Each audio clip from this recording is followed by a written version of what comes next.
guys obviously came out early in the game last week trying to establish the run. It seemed like it still wasn't clicking. Just reviewing the tape, what do you think you guys need to do to turn it around moving forward?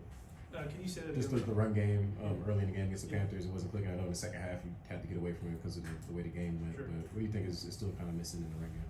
Well, it's like anything. I think we got to take the execution from practice. We got to apply it to the field, and I think the execution has gotten better in practice each and every game. I think, and honestly, and all relative, right? But I felt like the execution up front was a lot better this past week than it had been. So I think that part of it's getting better, and then it all tying together. Everything has to flow together. I think when you see like the offenses start to roll and kind of what like that second half of the Ravens is when all the pieces are kind of flowing together and the execution. You convert third downs. I think the one thing that was improved was it wasn't third and longs like it had been, and I think that part of it is a testament to improving that run game. So, we just gotta keep sawing wood and then improve the execution on the practice field, and then we'll take that thing to the game field. As you evaluated last week, did you think there was times where everybody knew you guys wanted to establish a run? That's what's talked about so much. Was there times maybe you forced it when it didn't need to be forced? Yeah, I don't think the word is forced. I think it's important to establish the run. I think I don't think we put ourselves in any advantageous positions to run. I don't think that. I think we got to do a better job coaching it. Players got to do a better job executing. That's as simple as an answer as I can get, but it really is. I think that's simple. We just got to do have greater attention to detail. We will. Luke, Zeus last year, when he took over, was one of the best backs in the NFL. So when you see 3 games in, still trying to adjust, how much of it is just still learning a new scheme, maybe having to change a little bit to his strengths? Where's the balance there? Well, any player that you have on your team, you want to always do things that help them be the best that they're capable of being, and then you want to make sure you're taking advantage of whatever the defense is giving you too, right? So you always want to balance those things out, and it's not just Z, it's the whole group, right? We talk about it in our room all the time. It's 11 as one. Every person has a part in the run game, including the quarterback, making sure that we're in the right look, making sure everyone's hitting their aiming points the way they're supposed to, and when that clicks, it all feels and looks right, and that's what we're all hunting. It's not one particular person, it's not one particular unit. When you're running the football, it's 11 as one, and always will be. Antonio's kind of hinted that there would be some changes this week. He said we'd have to wait and see. Not asking for any specifics, but are we at the point of the season where things are still evolving offensively to where you're trying to get to that point where it clicks? They're 100% are, right? I mean, it's the beginning of a new season, of a new regime, and a new system, and we're only 3 games into this thing. You got horns, you got to hit the other. No, that's part of the growth, man. This is if it was. Everyone be able to do it if it was all easy, right? I think that's part of the challenge that we have here. We know we got the right people in the building, we got the right coaches, we got the right players. It's just going to continue to get better each and every week. And I know last week didn't look and feel the way anybody wanted it to, right? We're all on the same page there, but we feel like we're getting better. We feel like we had a really good day of practice yesterday. We're excited to get back out there and get another crack at it today. Following up on your last answer, you talked about execution and everything. I asked AP yesterday about third downs. If it's 3rd and 5, throw in 3. And he said, you're not drawing those plays up. That's execution. So, Luke, how do you fix it? Is it simply telling guys you got to get down the field? How do you, and I know you're not going to give away state secrets, but how do you fix it when it is execution? No, I think to answer the execution question, it goes back to what you already asked before, right? It's about giving guys opportunities to go have success. It's making sure everybody's on the same page, and then it's going out, practicing, gaining that confidence, and then taking it and applying it to the game field. And I think everybody in this building sees it every single day, getting better and better. And I think we're excited, and the guys are excited.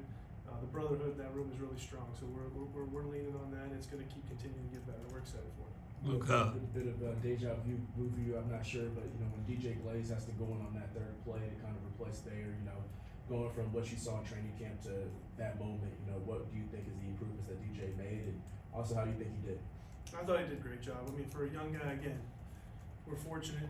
Jackson went in there too, and as a young guy, and you got Brock. You got a lot of young guys that are going in there that are confident in doing what they're doing. So, they're prepared. And then the second part of it's not too big for them. I think that's the poise and composure that those young guys are showing are really cool. And I think it's we're looking forward to continue to grow all that stuff for all those guys. But speaking on DJ particularly, I thought just to be able to go in there and handle that situation on the whim like he did, and play as much as he had to play, and have the whole game plan at his hands. It's not like we just said, hey, this is your series and you got these plays and you're good, right? So he had to handle it all, and he did a really nice job. You watched the film of the game on Sunday. What are your takeaways from the offense? What's the next step for Gardner? Yeah, like I said, I think in the first half, it's one of those ones where the game went the way it went, so it felt worse than it was. You watched the film and you felt a little bit better about that the way the first half game. We got to continue to get better in the run game. We know that. These 2-3 yard runs, they need to turn into 7-8 yard runs, and we know that. We're capable of it. We know that it's right there. And I think as far as evaluating the second half, when you're in that catch-up mode, it turns the game a little bit differently. So now you're kind of like not in the normal football anymore. So we've had too much practice at that. We're ready to get this thing out in front of it and control the clock, whether that's run, whether that's completions, and then Gardner's a big part of that. We put a lot on his plate. He can handle all that, right? Whether it's the run checks, run to pass to run, all that stuff that he does a really good job with all of it. And then the consistency's been there. He's completing the football the way we're asking to. We just got to nip those little turnovers in the bud. If he gets rid of those 1 or 2 plays a game, I think he's playing pretty strong football. Luke, Antonio after the loss against Carolina said coaches will probably have to coach the players a little tougher, and players will have to be receptive to that tougher coaching. Has there been a shift this week in preparation in that sense, and how do you go about that? I think, as every coach does, right, whenever things don't go the way you want to make sure you look yourself in the mirror first, and I think that's all that is a reflection of. You're making sure you're dotting all your I's, you're crossing all your T's, but these guys know we're going to be who we are. We're consistent every day. We bring the energy. We're the same person every single day. We're there for these guys, and we always will be. I think that we make sure we're all you don't want to just keep doing what you're doing. You want to make sure you're looking in the mirror, make sure you're feeling really good about what you do, and maybe there is something here or there that you can kind of tweak and make it better, and we always do that. What have you seen from the Cleveland defense? Obviously, a lot of talent on that side, and they've got a guy like Myles Garrett out there, but status, I guess, questionable. Do you fare as if he's just going to be at full strength? Is there things you can do with or without him on the field? I mean, even if he's not full strength, he's still the best player in the league. You know what I mean? This guy's unbelievable. And then you have Za'Darius on the other side of it that does what he does. You take Coach Schwartz's scheme, all that stuff. They got a really good defense. They have had these last year we got to play against them too, and this is a good solid group that they pose a lot of challenges. We're excited for the challenge. I think this is going to be a really good benchmark for us going against a really good defense, and we're excited for that opportunity. But it's never fun going against the best in the league. Unfortunately, we get to practice against one every single day too. Clearly, nobody wanted you to start 1 and 2 in this building, but how much do you have to, especially with young players, hey, don't press the panic button. There's 14 games left. How much do you have to instill that sometimes in guys? Yeah, they never even played 14, right? Right. They've already played 3. I think that's a huge part of this. The league that we're in is that way. Everybody, every week you're the best, and then the very next week you're the worst, and that's the reality of the society that we live in, and we signed up for it. We're all good with that, but to walk into a building as a young guy, that's a new perspective, and I think it's about coming to work every day and getting better, and we do our best to make sure we're focusing on the process and not necessarily that outcome, because we know that if we got the process right, then it'll turn into a bunch of wins in a row. And that's what we're looking for. We're not looking to just make it perfect right now. We want to make this thing sustainable, and we're on that right track. Luke, the offensive line has struggled this season. AP has mentioned it before. I'm curious as to how their struggles impact your play calling. Well, like I said, I think that they've gotten better each and every week, and I think the camaraderie part of it, the playing next to the same guy, is going to make it a big impact on being able to be more consistent on a game-to-game basis. Anytime you're playing, different people in different spots, and every game it's different, or every whatever series it might be different, that's a difficult task. I think the brotherhood, the communication that you have to have up front, and the kind of the unspoken language that when you see something and you're able to react to it, that's how lines become elite. And so I think just playing together, practicing together, playing together, this group's the right group, and I think we have a really good set of guys that are going to just continue to get better and better. JPJ played well, AP said yesterday, and said he earned more. What do you, to be able to have 2 rookies on that line performing at the level they are, how much of a blessing is that as a coach, especially when you look at depth in this league?